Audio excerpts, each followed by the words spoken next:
No? Pero ang nagiging pagkakasisay ng perpetrator sa batas na ito, sisay ko kamo mga lalaki. Ngayong araw sa libing, may agong, gabos na agong, may karelasyon, may girlfriend, may babae. Alam ko gabos iba. Ngayon po. So, inyong batas, hindi mo para protektahan ang babae dahil sa inyo. Okay na lang po mag-kaya ka po sa decision ng mga at siya. At sana? Basta po, at sana ang pagkulaya. Okay.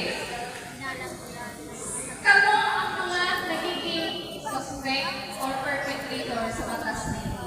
Kamo mga kabo. Dawa, haluin na rin yung karelasyon, ex-boyfriend, ex-girlfriend na po nito, iyan yung doon na kayo. Baka mo ni has relationship ni nawasat na daw, daw. Basta kayo relationship, Kama dyan sa palyo, iba man dyan.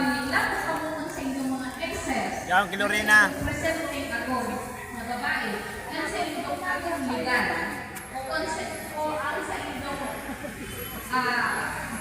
ano ba ang tamang term na magayon? Living partner, o kaya babae, ibang babae, pagdating lang ka mo, shoot ka mo sa mga. Provided, ito lang sila, Aling